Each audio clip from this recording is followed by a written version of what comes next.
আসসালামু আলাইকুম প্রিয় দর্শক, আপনারা জানেন যে সামনে ফেব্রুয়ারি মাসে বাংলাদেশে ইলেকশন আসছে এবং এই ইলেকশনের ব্যাপারে যুক্তরাষ্ট্র এবং অন্যান্য যে মিত্র দেশগুলো আছে ওনারা তৎপরতা চালাইছে।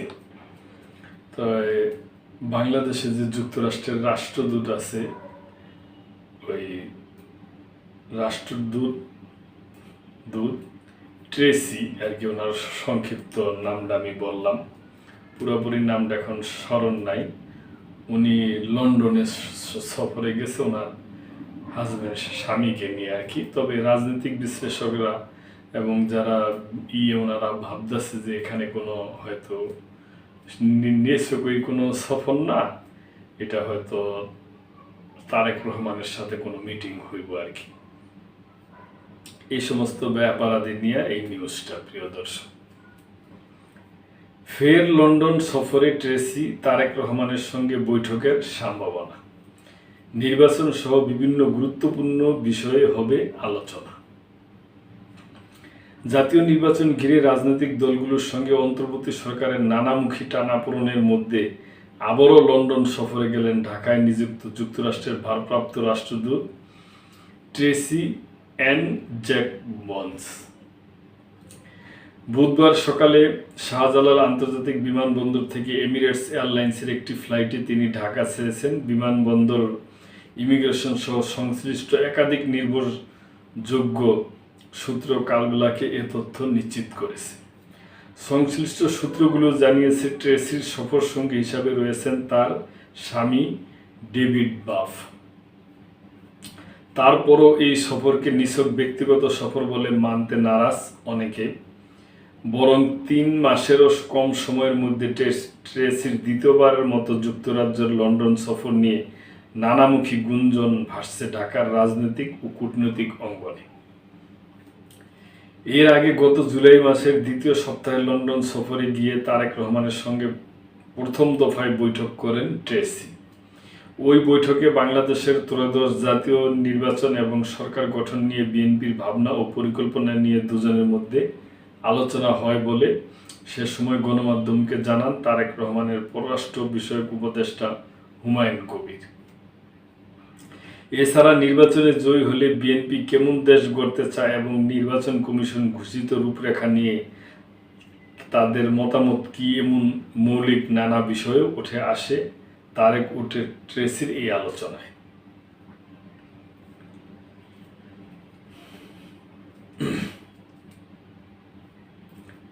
তারেক রহমানের সঙ্গে এবারের সফর ও ভারপ্রাপ্ত রাষ্ট্রদূতের ফের বৈঠক হবে কিনা এ বিষয়ে অবগত নন জানিয়ে ওই কর্মকর্তা আরও বলেন, এর আগেও সিডিএ যে তারেক রহমানের সঙ্গে নিজে গিয়ে বৈঠক করছেন তা দূতাবাসের অল্প কয়েকজন ছাড়া কেউ জানে না। আসলে গুরুত্বপূর্ণ বিষয়গুলো তারা গোপনীয় রাখতে চান।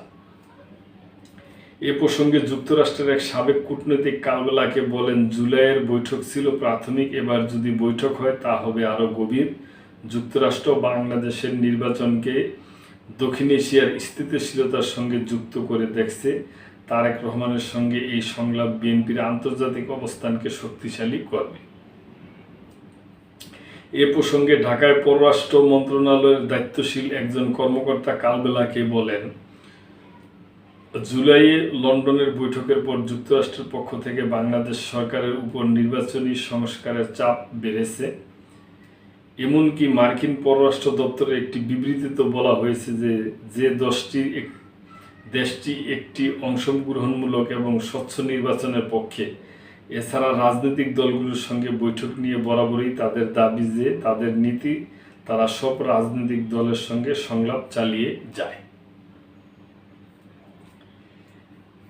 এই নীতির মাধ্যমে যুক্তরাষ্ট্র সরকারি নয় এমন ব্যক্তি, থিঙ্ক ট্যাঙ্ক বা অন্যান্য সংস্কারের মাধ্যমে বিরোধী দল এবং সরকারের মধ্যে সংলাপ সহজতর করে, যাতে অভ্যন্তরীণ স্থিতিশীলতা এবং মানবাধিকার নিশ্চিত হয়। যা আপাত দৃষ্টিতে ব্যক্তিগত বলে দাবি করা হলেও রাষ্ট্রদূতের পদমর্যাদা এবং রাজনৈতিক তাৎপর্য এটিকে ট্র্যাক টু ডিপ্লোমেসির আওতায় নিয়ে আসে। দক্ষিণ এশিয়ায় ট্রাক টু ডিপ্লোমেসির ব্যাপক ব্যবহার যেমন ভারত পাকিস্তান সংলাপে বাংলাদেশের ক্ষেত্রেও প্রভাব ফেলেছিল। তিনি আরও বলেন, যুক্তরাষ্ট্রের ভারপ্রাপ্ত রাষ্ট্রদূত ট্রেসি অ্যান জ্যাকসনের লন্ডন সফর আপাতত একটি কূটনৈতিক যাত্রা বলে মনে হলো তারেক রহমানের সঙ্গে নতুন বৈঠকের নিশ্চয়তা এটিকে রাজনৈতিক ঘটনায় পরিণত হয়েছে। জুলাইয়ের বৈঠকে ধারাবাহিকতায় এই সংলাপ নির্বাচন পূর্ব পরিবেশকে আরও উত্তপ্ত করবে। আন্তর্জাতিক সম্প্রদায়ের চোখ রাখা রয়েছে বাংলাদেশের গণতান্ত্রিক যাত্রা এবং এ সফর তার একটি গুরুত্বপূর্ণ অংশ।